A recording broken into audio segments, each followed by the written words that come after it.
केंद्र बिंदु मानकर इसमें काम किया। इसलिए ये किसानों का, आम आदमी का, महिलाओं का, सभी लोगों का, हर वर्ग के लिए बहुत दिलासाजनक ये बजट है। मैंने पहले ही कहा कि ये छप्पर फाड़ के देने का काम किसको एक्सपेक्टेशन नहीं था इतना,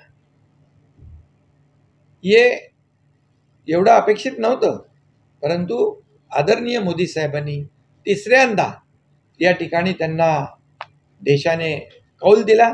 तिसऱ्यांदा त्यांनी प्रधानमंत्री पदाची हॅट्रिक केली आणि महाराष्ट्रात देखील एकतर्फी विजय मिळाला। आणि म्हणून शेवटी ज्या लोकांनी आपल्याला हॅट्रिक साध्य करून दिली, ज्या लोकांनी आपल्या मागे उभे राहिले, त्या सर्वसामान्य लोकांना अर्थसंकल्पातून दिलासा देण्याचा प्रयत्न केला। इंडिया आघाडी असेल, इंडिया अलायन्स असेल, हे काय म्हणायचे? कांग्रेस म्हणायचे गरीबी हटाओ, गरीबी हटाओ, गरीबी हटाओ। हटली गरीबी, गरीब हटला, गरीबी हटी नहीं, गरीब हट गया।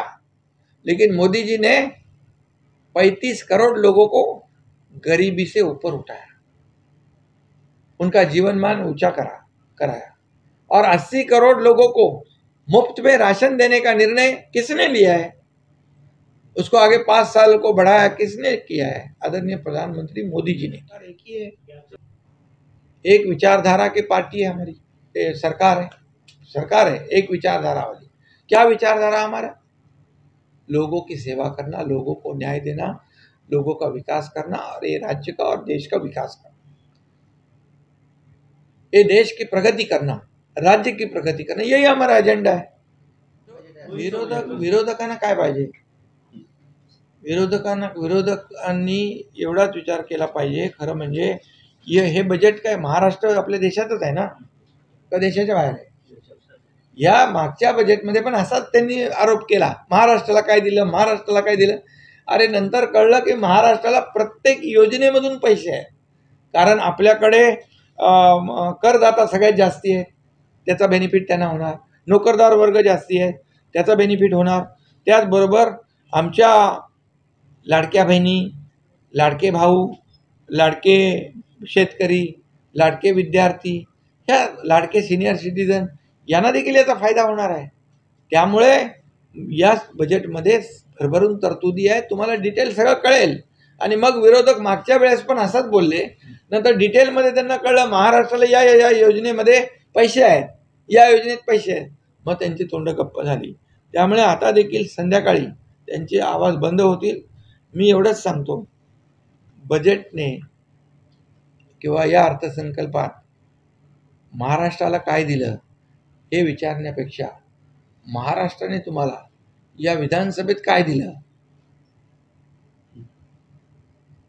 याचं आत्मचिंतन, आत्मपरीक्षण विरोधकांनी करावं। मेट्रोसाठी, रेल्वेसाठी, रस्त्यांसाठी, फ्लायओव्हरसाठी, अनेक बुलेट ट्रेनसाठी, अनेक योजनांसाठी त्यांनी आपल्याला पैसे दिलेले आहेत। त्यामुळे लाखो कोटी या महाराष्ट्राला देखील गेल्या 2.5 वर्षात त्यांनी दिले आणि त्यामुळे या महाराष्ट्राला देखील आपल्याला पुढे नेता आलं। आपली जी एक रेल्वे केली ना, काय ती वंदे भारत, त्याच्या देखील अनेक ट्रेन्स महाराष्ट्रात कनेक्टिव्हिटीसाठी दिल्या।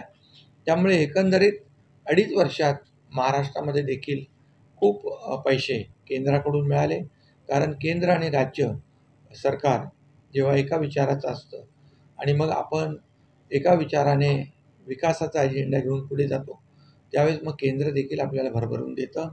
आणि म्हणून मी पुन्हा एकदा आदरणीय प्रधानमंत्री नरेंद्र मोदीजी जे देशाला आर्थिक महासत्तेकडे नेण्याचं स्वप्न पाहत आहेत, त्यांचं मनापासून अभिनंदन करतो आणि केंद्रीय अर्थमंत्री निर्मला सीतारामजी यांचंही मनापासून अभिनंदन करतो। सर, लाडकी बहीण योजना तर केंद्र सरकार राबवणार असं म्हणतात, काय अशी माहिती आहे? आज चांगला दिवस आहे, एवढा आनंदाचा दिवस आहे, हे लोकांच्या जीवनामध्ये लक्ष्मी प्रसन्न झालेली आहे। तर तुम्ही आता हे बाकी विषय आज नका, उद्या आपण भेटू आणि उद्या सोनिया गांधी ने राष्ट्रपति को पुअर लेडी करके कहा था, इस चीज का प्लीज सही। देखिए, राष्ट्रपति एक सर्वोच्च पद है, सर्वोच्च पद है।